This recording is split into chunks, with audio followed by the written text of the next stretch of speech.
ਦੇ ਪੈਰਾਂ 'ਚ ਰੱਸੀਆਂ ਪਾ ਕੇ ਇਹਨਾਂ ਨੂੰ ਪੁੱਠੇ ਲਟਕਾ ਦਿਓ ताकि कौम देख सके कि इस मुल्क के हुक्मरान जो है वो जो 6 करोड़ का तबका है, 6 करोड़, क्योंकि ये जो तुम्हारे अवामी नुमाइंदे हैं जिन्हें खो के हुकूमत ली है, खो के समझते हो ना, छीनी है हुकूमत, चोरी की है, ये तुम्हारा हक जो है उसका तहफ़्फ़ुज़ करने के लिए तैयार नहीं है। ये वो किसान है जिसने बीज उधार लिया है, ये वो किसान है जिसने खाद उधार ली है, ये वो किसान है डिप्टी स्पीकर साहब जो आपके मेरे दरवाजों पे, क्योंकि सिंध का भी यही इशू है, वो बेचारा कभी बिजली का बिल लेके आता है कि मेरी किस्तें करा दो, वापडा वाले बड़े जालिम है, कभी वो कहता है शुगर मिल वाले को फोन कर दो मेरी चीनी की पेमेंट हो जाए ताकि मेरा लाइवलीहुड जो है उसका कोई गुजारा हो सके। मैं सिर्फ ये कहना चाहता हूं कि ये जुल्म न करें, इस जुल्म से आप करते हुए डरें, क्योंकि जिस दिन ये बार आ गए, सानू तो तुसी बार बार कहते हो ना कब आ रहे हो बाहर, कब आ रहे हो, मेरा ख्याल था कि गौस साहब मेरे से पहले बोलेंगे, मगर अब उन्हें मेरे बाद जरूर मौका दीजिएगा। मैं गंदम के हवाले से बात करना चाहता हूं, सर अगर आपकी तवज्जो हो तो तुहाडे हाल वेख के तो गल कोई नहीं करनी, तो वेख के करनी। सर जी जी तवज्जो से, thank you very much sir. मेरे ख्याल में जब से हलफ हुआ है आज मैं पहली दफा आपने मौका दिया, आपकी बड़ी मेहरबानी। और इस इशू पे जो मेरे मुल्क के किसानों के दिल के करीब है, और आज हमारा पंजाब का किसान, सिंध का किसान बड़ी मुश्किल में है, बड़ी अजियत में है, बड़ा परेशान है, और सबसे बड़ा जुल्म यह है कि उसकी इस परेशानी, उसकी इस अजियतनाक जिंदगी और उसके इस लम्हे के जिम्मेदार वो लोग हैं जो अपने आप को अवाम के लीडर कहते हैं। उनके फैसलों की वजह से आज किसान इस अजियत का शिकार है, उनकी नालायकी की वजह से आज किसान इस अजियत का शिकार है। इससे बड़ी नालायकी क्या है कि पंजाब हुकूमत जो है वो 3200 रुपए पे इंपोर्ट हुई गंदम जो है वो 4700 रुपए में खरीदती है। उसके बाद हुकूमतें जो है वो 3900 रुपए की सपोर्टिंग प्राइस जो है वो फिक्स करती है, और फिर इस काबिल भी नहीं है कि उसको इंश्योर कर सके, क्योंकि ओपन मार्केट में उसको फिर 2800 से लेकर 3000 रुपए तक की कीमत दी जाती है। आप मुझे सिर्फ यह बताएं कि वो किसान जिसको पानी महंगा मिल रहा है क्योंकि उसके ट्यूबवेल के ऊपर जो बिजली का बिल है वो बढ़ता जा रहा है,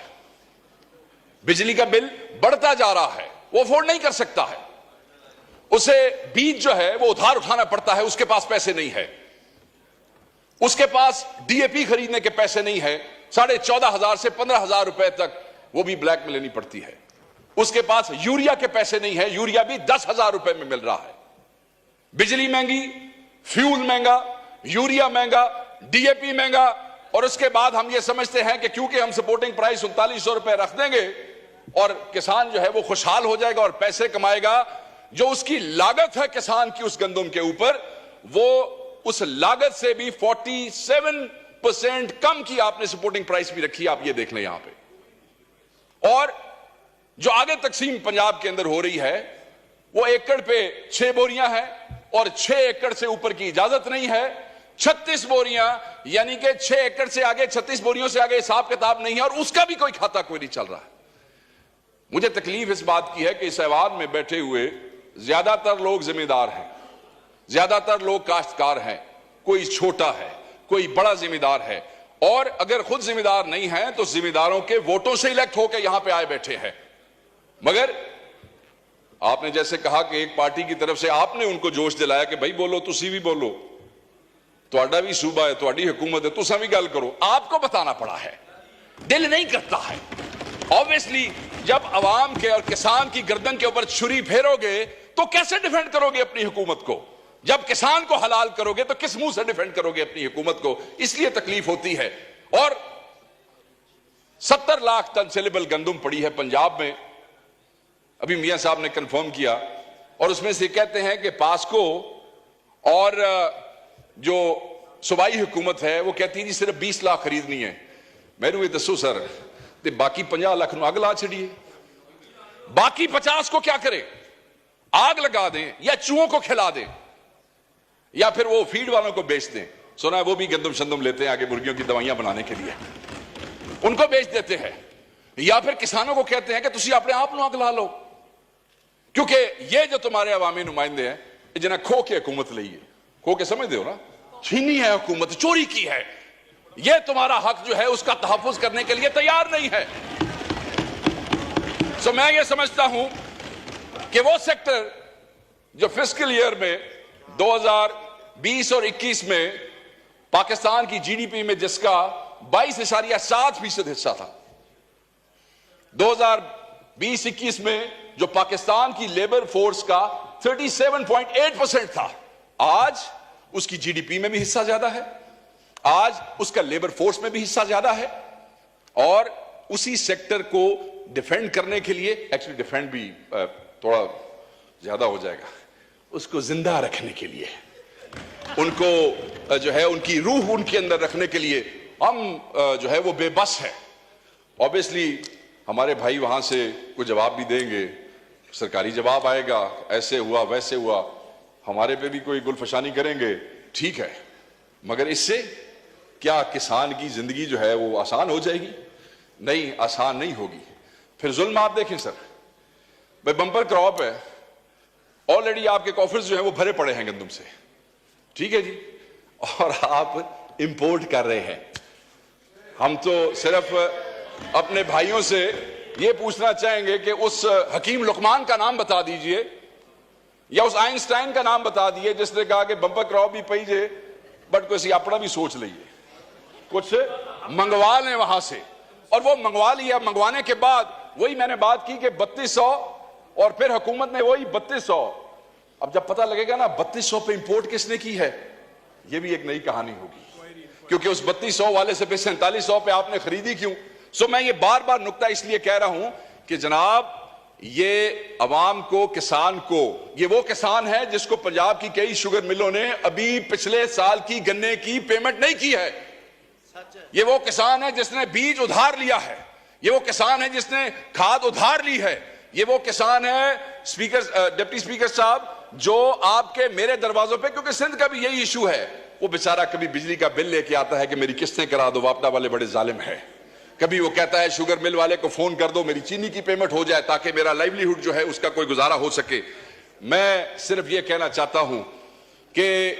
ये जुल्म न करें, इस जुल्म से आप करते हुए डरें, क्योंकि जिस दिन ये बार आ गए, सानू तो तुसी बार बार कहते हो ना कब आ रहे हो बाहर, कब आ रहे हो, जिस दिन ये बार आ गए, जो जल्दी मुझे लगता है कि आ जाएंगे, उस दिन आपका क्या बनेगा? किस मुंह से अपनी हुकूमतों को डिफेंड करेंगे?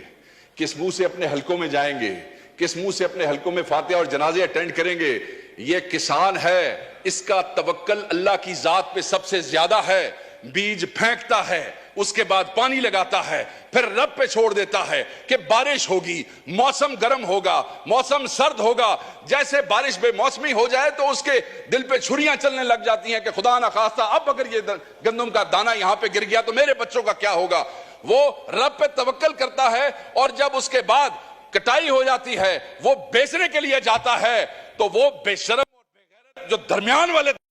मार्केट के अंदर बैठे हैं वो पैसा कमा जाते हैं, मगर उस जिम्मेदार को कुछ नहीं मिलता है, उस किसान को नहीं मिलता है, उस पंजाबी को नहीं मिलता है, उस सिंधी को नहीं मिलता है। मैंने सिर्फ आपसे ये रिक्वेस्ट करनी है कि खुदारा उनकी जिंदगी आसान करें, इन डकैतों को बेनकाब करें, उनकी जिंदगी आसान करने के लिए कुछ ऐसी। सर आपके इलाके में भी आप खुद जिम्मेदार हैं,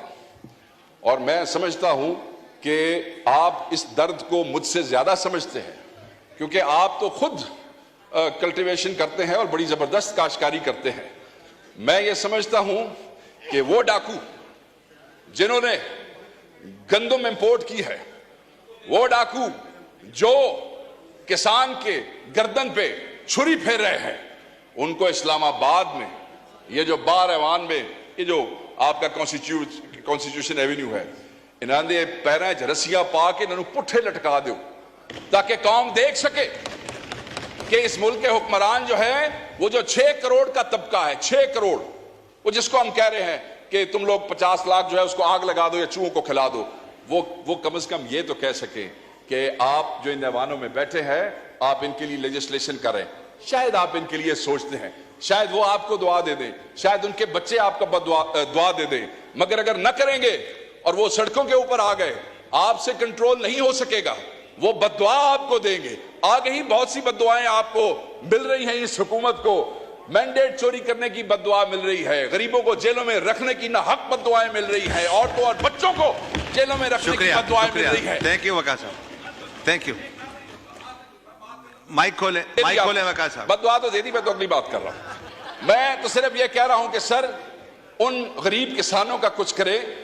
उनके लिए कोई बेहतरी का मामला करे। वो चंद दिन वास्ते तुसी अपने डाके माके चोरियां बंद कर छो ते कुछ उन्होंने वास्ते कर छो। बहुत मेहरबानी, थैंक यू वेरी मच।